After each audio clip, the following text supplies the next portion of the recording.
जय श्री राम दोस्तों, आज की इस वीडियो में हम जानेंगे कि अकबर ने महाराणा प्रताप जी की मृत्यु के बारे में क्या कहा था। आखिर कैसे महाराणा प्रताप जी की मृत्यु हुई, आखिर क्या थे महाराणा प्रताप जी के अंतिम वचन, और इन्हें सुनकर तो आपका दिल खुश हो जाएगा। कैसे थे हमारे महाराणा प्रताप। जय श्री राम दोस्तों, मैं हूं आपका दोस्त राणा भाई। तो दोस्तों, आज की इस वीडियो को शुरू करते हैं। कहा जाता है कि महाराणा प्रताप जी का मृत्यु का समाचार सुनकर अकबर की आंखों में आंसू आ गए थे और अकबर ने एक खत लिखकर भेजा था और उसमें लिखा हुआ था, राणा प्रताप सिंह, तेरी मृत्यु पर मुगल सम्राट ने अपने आंसू टपकाए। तूने कभी भी अपने घोड़ों पर मुगलिया दाग नहीं लगने दिया। तूने अपने जीते जी कभी भी मुगलों के आगे अपनी पगड़ी नहीं झुकाई। तुम हमेशा अपनी प्रजा के दिलों में जीवित रहोगे। यह अकबर ने लिखकर भेजा था और उस खत में यह लिखा हुआ था कि मुझे दुख इस बात का रहेगा कि मैं तुम्हें कभी हरा नहीं सका। यह अकबर ने महाराणा प्रताप जी के लिए लिखकर भेजा था। तो दोस्तों, महाराणा प्रताप जी की मृत्यु कैसे हुई? दोस्तों, इस बारे में कहा जाता है कि महाराणा प्रताप जी एक बार जंगल में शिकार करने गए थे और उसी समय एक शेर ने उन पर हमला करने के लिए किया और वैसे ही महाराणा प्रताप जी ने अपने धनुष में बाण चढ़ाया और बाण तेजी से खींचा और सीधे उस शेर को भेद दिया।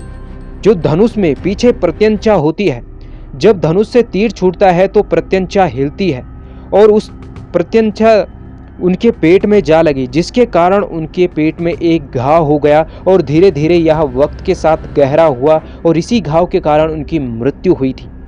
कहा जाता है कि उन्होंने अपने आखिरी सांस लेते समय उन्हें अपने मेवाड़ की फिक्र थी। दोस्तों, आप इन वचनों को सुन के महाराणा प्रताप जी की आपको भी गर्व होगा कि ऐसे थे हमारे महाराणा प्रताप। दोस्तों, महाराणा प्रताप जी ने अपने अंतिम सांसों में अपने ठाकुरों से कहा कि यह मेरा अंतिम समय है और मुझे यकीन है कि जब मेरी मृत्यु हो जाएगी तो मेवाड़ मुगलों के अधीन हो जाएगा।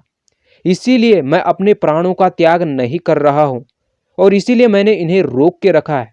तुम मुझे वचन दो कि मेरे मृत्यु के बाद भी तुम मेवाड़ को हमेशा मेवाड़ की रक्षा करोगे और कभी भी मुगलों के आगे नहीं झुकोगे।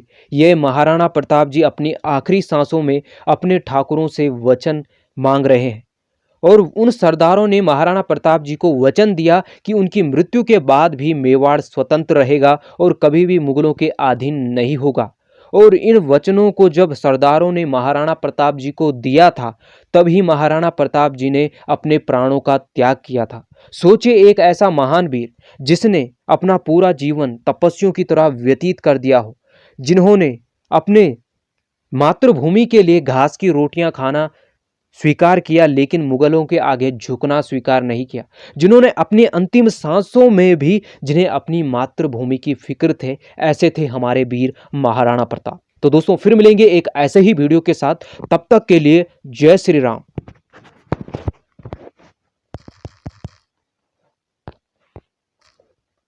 मैंने दुख तुझे बसाया रामा, दुख का है तू मेरे